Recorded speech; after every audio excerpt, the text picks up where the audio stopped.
आज ये बहुत खुशी का दिन है हम सब लोगों के लिए कि किंग जॉर्ज चिकित्सा विश्वविद्यालय के इतिहास में पहली बार बाबू जगदेव प्रसाद कुशवाहा जी की जयंती को मनाया गया। समझ लीजिए, अगर जगदेव बाबू कुशवाहा जैसे लोग होते तो आज जाति जन्म आधार पे जो जनगणना है वो हो गई होती। कि इंसान को अपने तर्क शक्ति का इस्तेमाल करना चाहिए और अंधविश्वासों से दूर वैज्ञानिकता पे जोर देना चाहिए। अपने ज्ञान की कसौटी पे कस करके ही किसी चीज पे विश्वास करना चाहिए। साथियों नमस्कार, मैं हूं नीरज पटेल और आप देख रहे हैं नेशनल जनमत। जिस लड़ाई की बुनियाद आज मैं डाल रहा हूं वह लंबी और कठिन होगी, क्योंकि मैं एक क्रांतिकारी पार्टी का निर्माण कर रहा हूं। इसलिए इसमें आने जाने वालों की कमी नहीं रहेगी, परंतु इसकी धारा रुकेगी नहीं। इसमें पहली पीढ़ी के लोग मारे जाएंगे, दूसरी पीढ़ी के लोग जेल जाएंगे, तीसरी पीढ़ी के लोग राज करेंगे। तो गत्वा जीत हमारी ही होगी। 25 अगस्त 1967 को सोशलिस्ट दल नामक पार्टी का गठन करते हुए भारत के लेनिन कहे जाने वाले बाबू जगदेव प्रसाद कुशवाहा ने यह भाषण दिया था। ये बात मैं इसलिए कर रहा हूं क्योंकि बीते 2 फरवरी को बाबू जगदेव प्रसाद कुशवाहा की जयंती थी और पहली बार संभवतः उत्तर प्रदेश की राजधानी लखनऊ में इतने बड़े तौर पर प्रगतिशीलवादियों ने, तर्कवादियों ने, मानववादियों ने और वैज्ञानिक चिंतन और दृष्टिकोण रखने वालों ने मिलकर के इस जयंती का आयोजन गोमती नगर स्थित एक इंटर कॉलेज में किया था। तमाम सारे मौजूदा अधिकारियों से लेकर वैज्ञानिक चिंतन रखने वाले लोग, प्रोफेसर्स, डॉक्टर्स, इंजीनियर्स, लेखक, पत्रकार, विचारक, तमाम रिटायर्ड जजेस उसमें मौजूद रहे थे। 3 फरवरी को किंग जॉर्ज मेडिकल यूनिवर्सिटी यानी कि उत्तर प्रदेश की सबसे बड़ी मेडिकल यूनिवर्सिटी और सबसे पहली मेडिकल यूनिवर्सिटी में के इतिहास में पहली बार बाबू जगदेव प्रसाद कुशवाहा की जयंती मनाई गई। सवाल यह उठता है कि बाबू जगदेव प्रसाद कुशवाहा मेडिकल यूनिवर्सिटी के लिए और तर्कवादियों के लिए प्रासंगिक क्यों है? वो प्रासंगिक इसलिए हैं कि उनका पूरा चिंतन जो है वो तर्कवाद पे टिका है, वैज्ञानिक बात पे टिका है। वो अंधविश्वास, पाखंड, ढोंग के सर्वथा विरोधी थे। बाबू जगदेव प्रसाद कुशवाहा को लोग इसलिए याद नहीं करते कि वो विधायक हो गए, मंत्री हो गए या वो सीएम की रेस में थे। उनको लोग इसलिए याद करते हैं क्योंकि वो वास्तव में जननेता थे, क्रांतिकारी व्यक्तित्व के धनी थे। इसी वजह से 1967 में कुर्था विधानसभा से संसोपा यानी कि संयुक्त सोशलिस्ट पार्टी से विधायक होते हैं। लेकिन उनको जब यह समझ में आता है कि संयुक्त सोशलिस्ट पार्टी में भी उसी तरीके से सामंतवादियों का वर्चस्व है जैसे अन्य पार्टियों में है, तो वो 25 अगस्त 1967 को अपनी पार्टी का गठन कर लेते हैं। इसके बाद 1 जून 1968 को महामना रामस्वरूप द्वारा बनाए गए अर्जक संघ में शामिल हो जाते हैं। 7 अगस्त 1972 को जगदेव बाबू का शोषित दल और महामना रामस्वरूप वर्मा की समाज दल दोनों एक दूसरे में विलय कर लेते हैं और नई पार्टी बनाते हैं शोषित समाज दल, जिसके राष्ट्रीय अध्यक्ष बनते हैं महामना रामस्वरूप वर्मा और जिसके राष्ट्रीय महामंत्री बनाए जाते हैं जगदेव बाबू कुशवाहा। दोनों लोग उत्तर भारत में शोषितों की क्रांति के मसीहा के तौर पर उभरते हैं और निश्चित तौर पर वर्तमान राजनीतिज्ञों को इन लोगों से यह सीख भी लेनी चाहिए जो इस बात का रोना रोते रहते हैं कि हमारी मजबूरी है, अगर हम इन दलों में रह करके चरण वंदना ना करें तो हम वहां एडजस्ट कैसे हो सकते हैं। इन नेताओं के अलावा इन नेताओं के पिछलग्गुओं को भी इन महान नेताओं से सीख लेनी चाहिए कि कैसे ये नेता राजनीति में बने रहते हैं लेकिन सत्ता में आने के लिए कभी भी अपने सिद्धांतों से समझौता नहीं करते हैं। बाबू जगदेव प्रसाद की मुख्य भूमिका थी जब 1970 में इन्हीं की पार्टी के समर्थन से दरोगा प्रसाद राय मुख्यमंत्री बने थे। 2 अप्रैल 1970 को उन्होंने बिहार विधानसभा में जो भाषण दिया वो मौजूदा पिछड़े और दलित वर्ग के नेताओं को सुनना और समझना चाहिए। उन्होंने कहा था, मैंने कम्युनिस्ट पार्टी, संसोपा, प्रसोपा जो कम्युनिस्ट तथा समाजवाद की पार्टी है के नेताओं के भाषण भी सुने हैं। जो भाषण इन दलों के नेताओं ने दिए हैं उनसे साफ हो जाता है कि अब ये पार्टियां किसी काम की नहीं रह गई हैं। इनमें कोई ऐतिहासिक परिवर्तन तथा सामाजिक क्रांति की उम्मीद करना बेवकूफ़ी होगी। इन पार्टियों में साहस नहीं है कि सामाजिक आर्थिक गैर बराबरी जो असली कारण है उनको साफ शब्दों में मजबूती से कहें। कांग्रेस, जनसंघ, स्वतंत्र पार्टी ये सब द्विजवादी, पूंजीवादी व्यवस्था और संस्कृति के पोषक हैं। उन्होंने आगे कहा, मेरे ख्याल से यह सरकार और सभी राजनीतिक पार्टियां द्विज नियंत्रित होने के कारण राज्यपाल की तरह दिशाहीन हो चुकी हैं। मुझको कम्युनिज्म और समाजवाद की पार्टियों से भारी निराशा हुई है। इनका नेतृत्व दिनकट्टू यानी कि दिन गुजारने वाला हो गया है। उन्होंने कहा, सामाजिक न्याय, स्वच्छ तथा निष्पक्ष प्रशासन के लिए सरकारी, अर्ध सरकारी और गैर सरकारी नौकरियों में कम से कम 90 सैकड़ा जगह शोषितों के लिए आरक्षित कर दिया जाए। केवल उन्होंने कहा ही नहीं, सड़क पर उतर के इसके लिए लड़ाई भी लड़ी। उनका नारा था, 100 में 90 शोषित हैं, धन धरती और राजपाट में 90 भाग हमारा है, 10 का शासन 90 पर नहीं चलेगा, नहीं चलेगा। बाबू जगदेव प्रसाद कुशवाहा को इसलिए स्मरण किया जा रहा है, इसलिए उनकी जयंती मनाई जा रही है, क्योंकि वो महात्मा ज्योतिराव फूले, पेरियार रामास्वामी नायकर, डॉक्टर भीमराव अंबेडकर, पेरियार ललई व मानवतावादी महामना रामस्वरूप वर्मा के विचारों को कार्यरूप देने वाले महापुरुष थे। 2 फरवरी 1922 को महात्मा बुद्ध की ज्ञान स्थली बोधगया के समीप कुर्था प्रखंड के कुरहारी गांव में उनका जन्म हुआ था। जगदेव बाबू से सामंतवादियों को इतनी तकलीफ क्यों थी, ये आप इस बात से समझ सकते हैं कि 10 साल की उम्र में जब उनके पिता का निधन हुआ, उससे पहले जब उनके पिता लंबी बीमारी से जूझ रहे थे, तो उनकी माताजी धार्मिक अनुष्ठान, क्रियाक्रम सब कुछ करती थी। लेकिन जब उन्होंने देखा ये सब करने के बाद भी उनके पिता को नहीं बचाया जा सका, तो उन्होंने अपने पिता की अर्थी के साथ ही घर के सारे भगवानों का दाह संस्कार कर दिया और दहन कर दिया। इसके बाद बाबू जगदेव प्रसाद कुशवाहा इन सारी चीजों से, पाखंड से, ढोंग से विरक्त हो गए और ताउम्र इन्हीं के खिलाफ लड़ते रहे। 1 जून 1968 को जब उन्होंने अर्जक संघ ज्वाइन कर लिया, उसके बाद उन्होंने नारा दिया, मानववाद की क्या पहचान, ब्राह्मण भंगी एक समान। इसके बाद ही वो ब्राह्मणवादियों की नजर में चुभने लगे। 5 सितंबर 1974 को वो अपने कुर्था प्रखंड, जहां से वो विधायक हुआ करते थे, वहां से एक रैली निकाल रहे थे। वहां के लोग शोषितों के समर्थन में 7 सूत्री मांग पत्र था उनका, जो कांग्रेस उस समय सरकार थी केंद्र में, उसको वो मांग पत्र सौंपना चाहते थे। उनको पहले से बता दिया गया था कि सरकार ने आपकी हत्या की साजिश रची है। इसके बाद भी यही नारा दोहराते हुए कि 10 का शासन 90 पर नहीं चलेगा, नहीं चलेगा, वो आगे बढ़ते रहे, भाषण करते रहे।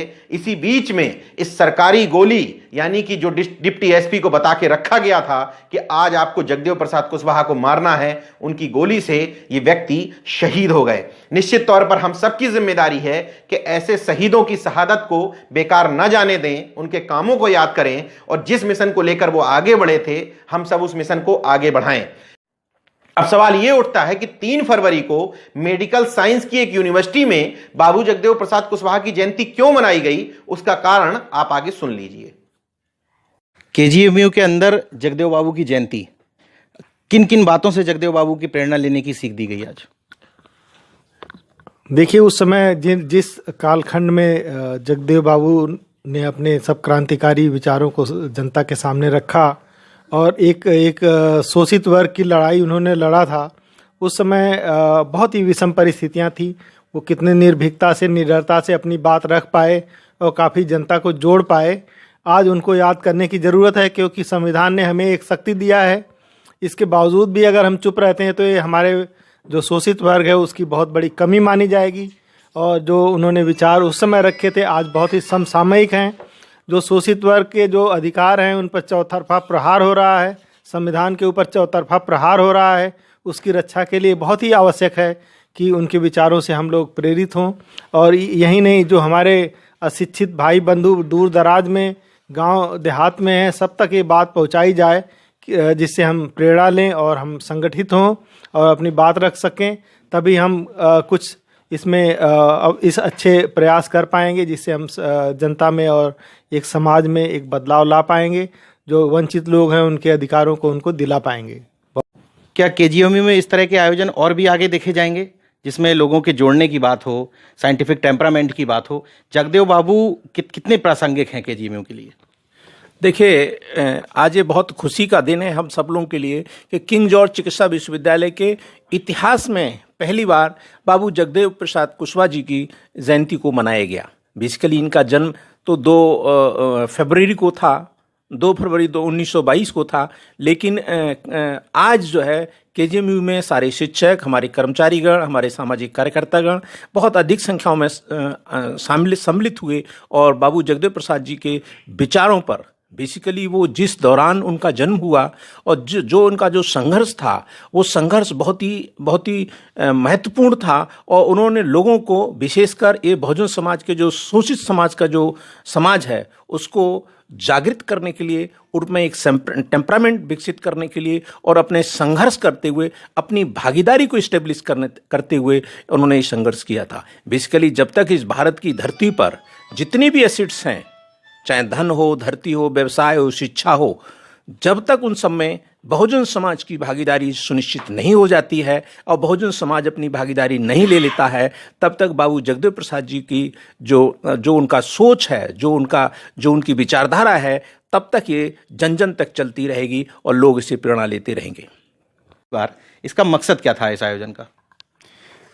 बाबू जगदेव बाबू के सामाजिक संघर्ष पर चर्चा और उनके क्रांतिकारी विचारों को जनमानस तक पहुंचाने हमारा मकसद था। उनके निडरता और न किसी के सामने न झुकने वाले विचारों को हमको सभी अपने साथियों को परिचित कराना था। जगदेव बाबू की जब भी बात आती है तो एक बात बार बार दोहराई जाती है, वैज्ञानिक दृष्टिकोण और वैज्ञानिक चिंतन। हमारा संविधान भी कहता है कि हमें साइंटिफिक टेम्परामेंट लोगों में विकसित करना है। तो चूंकि मैं मेडिकल साइंस यूनिवर्सिटी में बैठा हुआ हूँ, तो मैं ये जानना चाहता हूँ कि इस साइंटिफिक टेम्परामेंट का मतलब क्या है और वैज्ञानिक दृष्टिकोण छात्रों के लिए कितना जरूरी है? देखिए, जैसा कि जो भगवान बुद्ध ने भी कहा है कि इंसान को अपने तर्क शक्ति का इस्तेमाल करना चाहिए और अंधविश्वासों से दूर वैज्ञानिकता पे जोर देना चाहिए। अपने ज्ञान की कसौटी पे कस करके ही किसी चीज़ पे विश्वास करना चाहिए। जो परंपरागत रूप से जो असत्य को एक अंधविश्वास के रूप में स्वीकार किया जाता है, उससे बचना चाहिए जी। और साइंटिफिक चीज़ों के, देखिए, विज्ञान ने इतना उन्नति किया है, मानव ने इतना उन्नति किया है, केवल और केवल उसमें वैज्ञानिकता वाले दृष्टिकोण से ही आप देखिए हवाई जहाज़ बना और तरह तरह के आविष्कार हुए वैज्ञानिक सोच के आधार पे ही हुए, न कि अंधविश्वास के आधार पे। तो हम सभी को इस चीज़ को अपने बच्चों में, अपने स्टूडेंट्स में और जनता में जो अशिक्षित लोग हैं उनको बताने की ज़रूरत है कि अंधविश्वास से बिल्कुल दूर भागिए। जो लोग अंधविश्वास को बनाए रखना चाहते हैं, शायद उनका कहीं न कहीं एक अल्टीरियर मोटिव है, एक वो दूरगामी सोच के अंतर्गत सबको बेवकूफ़ बनाए रखना चाहते हैं। तो अंधविश्वास से हमेशा दूर रहिए और वैज्ञानिक सोच को अपनाइए। जय संविधान, जय विज्ञान। तमाम सारे मुद्दों में आपने जातिवार जनगणना की भी बात की। क्या है वो मुद्दा और किस तरीके से उसको हासिल करेंगे? देखिए नीरज भाई, लेनिन जगदेव बाबू जी ने जो आंदोलन चलाया था और जो नींव रखी थी, अगर उनकी हत्या न हुई होती तो आज जो एनआरसी, एनपीआर, दुनिया भर की चीज़ें आ रही हैं हमें भटकाने के लिए, ये बैकवर्ड शेड्यूल कास्ट को भड़काने के लिए आ रही हैं, भटकाने के लिए।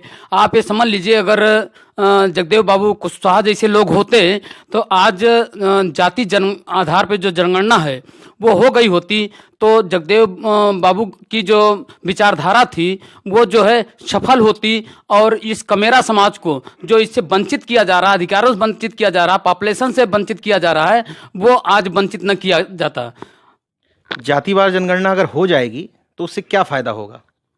उससे निश्चित है कि हमारी पॉपुलेशन मालूम हो जाएगी, तो जो हमारा समाज है, ये शोषित समाज है, कमेरा समाज है, उसको ये पता तो चले। जैसे कुछ मुट्ठी भर लोगों ने ये कहा करते हैं कि हम ही सत्ता लाते हैं और हमें ही यहाँ के मालिक हैं, हमें ही जो है मतलब कि राज कर सकते हैं, हमें मुख्यमंत्री प्रधानमंत्री बन सकते हैं। ये चीज़ें समाप्त हो जाएंगी, निश्चित है समाप्त हो जाएंगी, जब ये क्या कहते हैं जनसंख्या के आधार पे गणना हो जाएगी। तो जिसकी जितनी हिस्सेदारी उसकी उतनी भागीदारी का कॉन्सेप्ट क्लियर हो जाएगा और हमारे समाज को या कमेरा समाज को, शोषित समाज को जो बरगलाया जा रहा है वो बरगलाया नहीं जा सकता।